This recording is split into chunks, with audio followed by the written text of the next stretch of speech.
Moko janjane mono wong perang durung mesti yen iso ngrampungake perkara ewadene yen karepmu kudu mengkono. Ayo tak ladeni. Ora-orane yen aku bakal mundur jangkah padha-padha jago kapuk. Kowe wis tuwa, aku wis tuwa. Ndi sing luwih ulet kulite kelakon mati dening aku?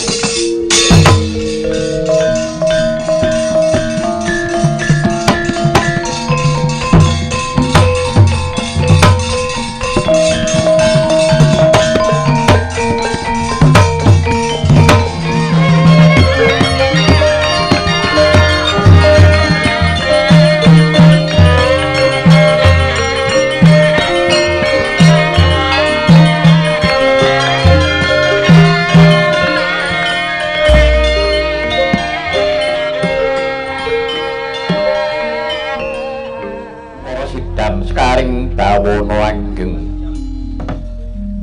ulun waspadake ingkang Prabu iki kaya si Ismaya.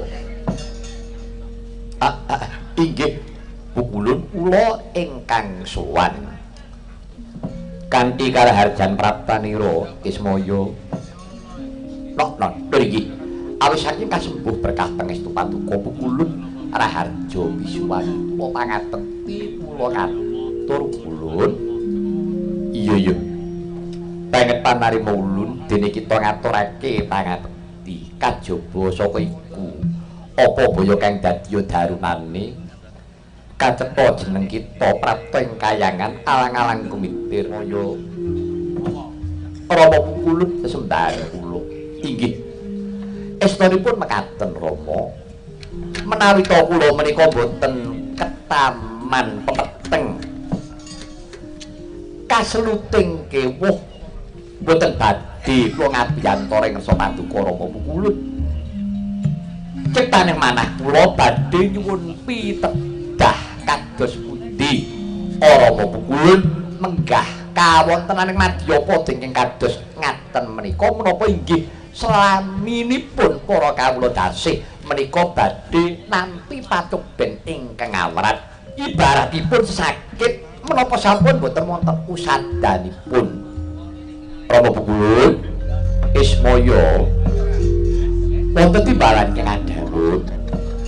Iya Ismaya pancen dina iki pacobaning para kawula dasih ingkang sinandhang iki cetha durung temeka kala mangsane bakal antuk nugroho nanging percaya wenggir Ismaya sakabeh lalakon iku mau adile ya mung dilakoni anut wahyaning mangsa kala setasane jeneng kita aja nganti gigi mangsa ngelak laku.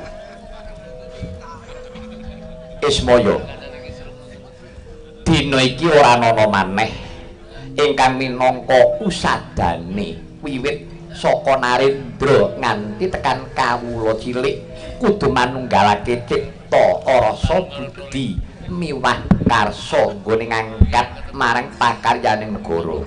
Pranyata Narendra iku ora bakal bisa jumeneng pribadi tanpa sinengkuyung dening para kawula dasih. Semono uga kawula dasih iku mau ya ora bakal bisa tumata yen to Raden ayomi kawan Narendra nggih. Gunggung kumpule bener ana tetembungan manunggaling kawula Gusti.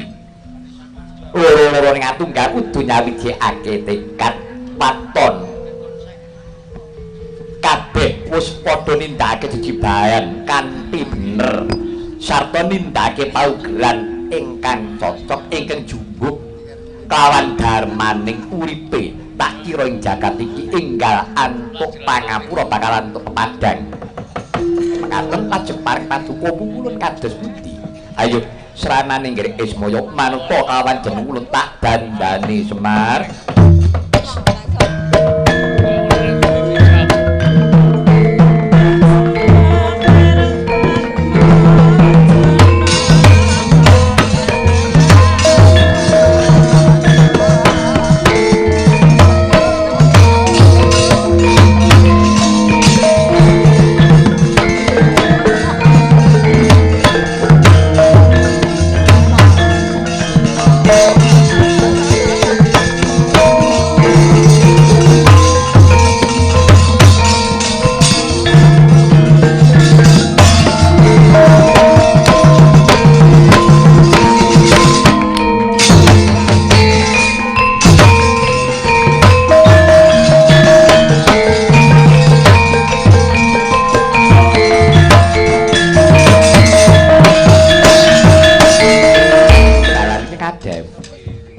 dina iki jeneng sira aja jeneng Ismaya tak paringi tetenger Resi Dewa Kasimpar.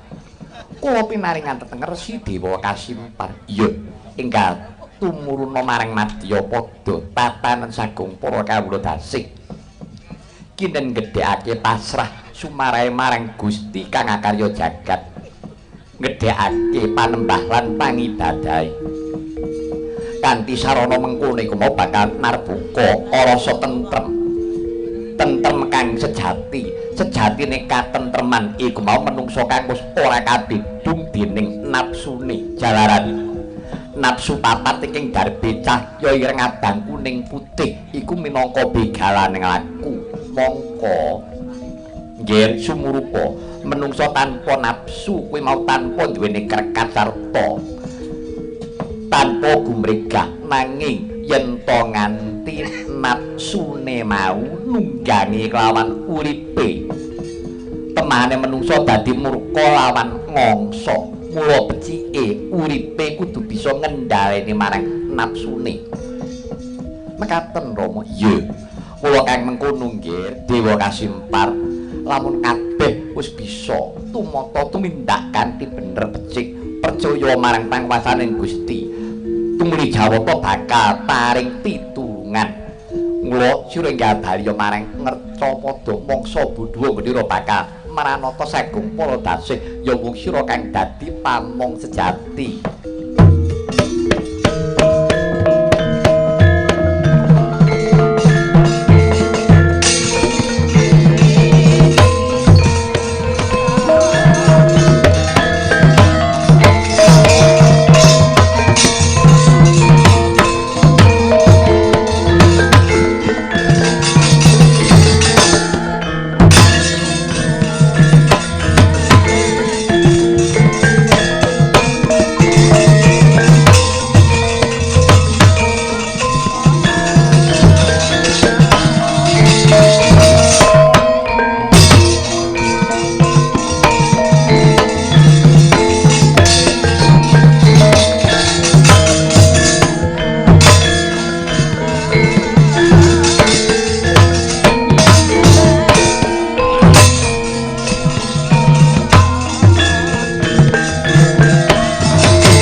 Aku dutane ngadil. Aku dutane ngadil. Kowe takon kang dadi jenengku aku Resi Dewa Kasimpar. Kowe Resi Dewa Kasimpar. Yo. Kowe dewane ngrat. Lho, kowe wis ngerti karo aku. Ngerti apa meneh? Aku mung kepengin takon, apa bener yen lungguhe pendhita kudu kaya kowe kuwi tekse cak-cakan trap-trapane Brahmana kudu kaya kowe kuwi. Mongko sak ngertiku pandhita kuwi duweni watak. Siji, memayu rahayuning jiwa, angka loro, memayu rahayuning kulawarga, angka telu, memayu hayuning sasama, kaping pate, memayu hayuning dawana. Mongko cak-cakamu blas dudu cak-cakaning Brahmana. Sebab kowe seneng ora arek bareng kang wis tumata kanthi becik. Karepmu kabeh mbok kon manut karo pranatanmu, mbok kon manut karo tata caramu. Ora bisa. Ora bisa. Dewa Kasimpar, piye? Kowe aja ngaku aku yen to kowe iki utusane ngadil. Ketemu pirang perkara. kowe minangka dadi utusaning adil kelakon yen to kowe bisa ngasorake kridaku. Nah iki wis ketok nyatane ora ana sing mbok ajak, ora ana sing mbok arah kejaba tuku peperangan. Pokok janjane mono wong perang durung mesti yen iso ngrampungake perkara ewadene yen karepmu kudu mengkono. Ayo tak ladeni ora-orane yen aku bakal mundur jangka padha-padha jago kapuk. Kowe wis tuwa, aku wis tuwa, ndi sing luwih ulet kulite kelakon mati dening aku.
Pariman karana Denira Pancakara nganti glut uruket Baskara titi mangsa badar jati wujud Kilurah Semar Dalasa Sang Hyang Jagat Girinata.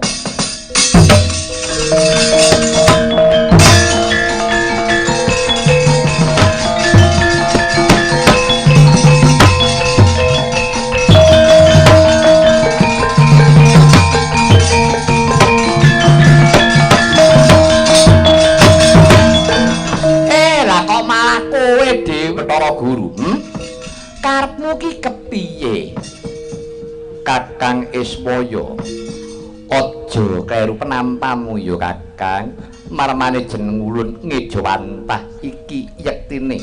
Jeneng ulun uga kepengin bakal melu tumandang gawe katentremaning jagat raya ngayomi sagung para dasih.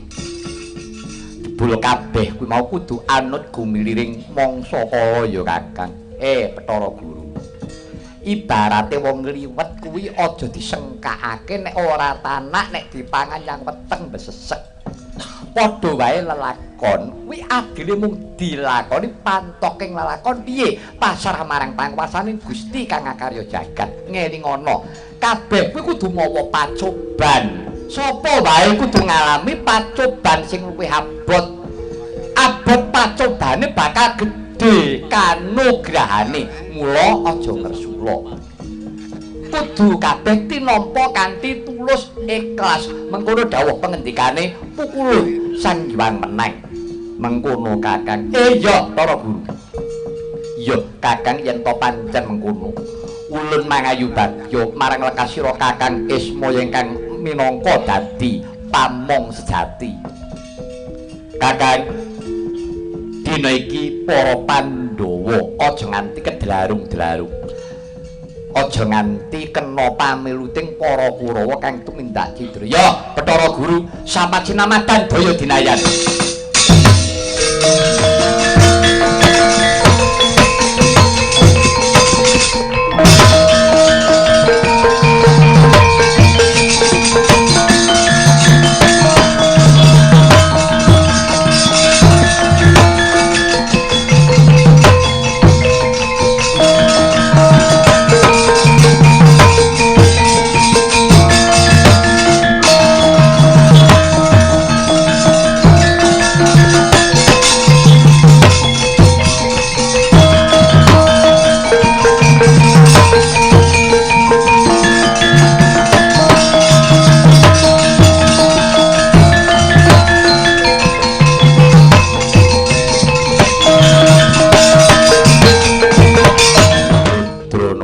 ingsun ingkang darbe luput Kakang nganti kapilut kepincut ing tembung manis nganti panjenengan ingsun lali Purwodok Sina.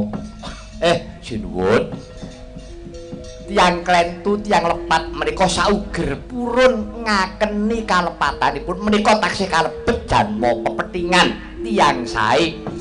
Kata-kataipun tiyang lepat menika menawi kapuring ngakeni kalepatanipun menika angel.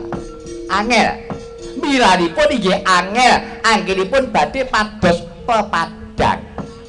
Miranipun sinuwun kula pitados dumateng paduka sinuwun Prabu Puntadewa. Paduka ingkang minangka dados pambayuning Pandhawa adhek-adheking Pandhawa. Aratuning Pandhawa mustikaning Kusuma satriya kaya nyarira Brahmana niku ming Pandhawa. Prabu Puntadewa ya kulina dadi pendhita, Werkudara dadi pendhita ya wis tau, Arjuna dadi pendhita ya wis tau. Niku jenenge satriya nyarira Brahmana. Pamonge ugi semanten Prabu Kresna ya kulina dadi Brahmana kabeh pun tau nindakake. Ngaten, lanipun menawi sinebut satriya nyarira Brahmana. Wis ora bakal beda-bedakake. Gelare satriya niku gelem ngayomi kala mangsane nyekel gaman, mamerake keprigelan to simbalung uleting kulit, nanging ya kala mangsa ngetokke lungiting bebuden. Iya Kakang. Yo Kakang Badranaya. Pun saniki ampun pun gugu karepe Kurawa. Ibarate boten susah gugu. Aja mailu karo gurem ceceker.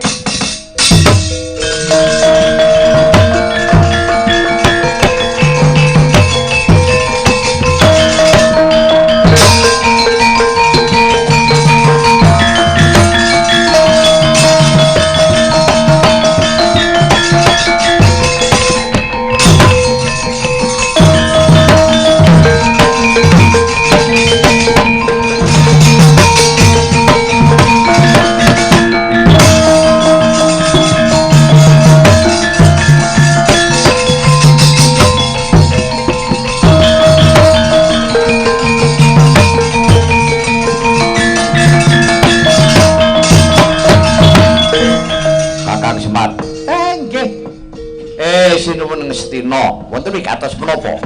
Kakang Semar. Dene iki gelem ora gelem Kakang Semar, ayo tak boyong nyangstra bareng sak lakuku. Aku percaya Kang Semar gelem manunggal karo aku tentrem negaraku. Tentreme Ngastina mboten kudu ditunggoni kalih Semar. Ngaten. Nadyan dadi tunggono Semar ngantek 10 to nek ratu niku pun mboten dipercaya kalih kawulane, mboten enten gunane. Semar iku ora melu apa-apa ngaten. Ingkang baken ngaten sinuwun.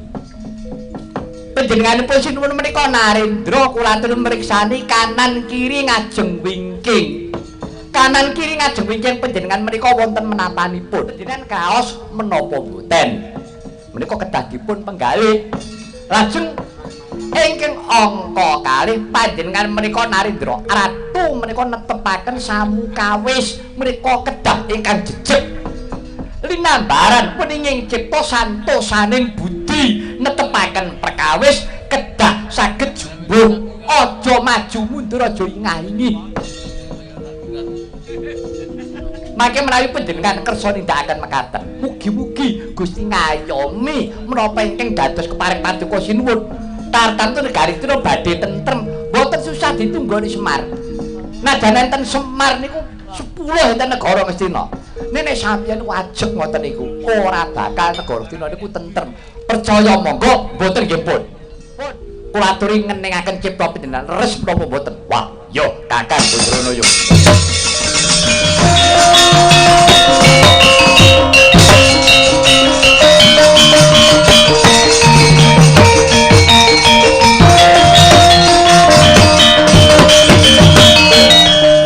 Tentrem piye wong ratu kok kalah karo Sengkunine. Ora coba diengak-engokke Sengkuni kok manut. Mulane nek tanpa adeg-adeg ora ngetokke jati dirine Prabu Duryudana. Kapan tentreme Ngastina?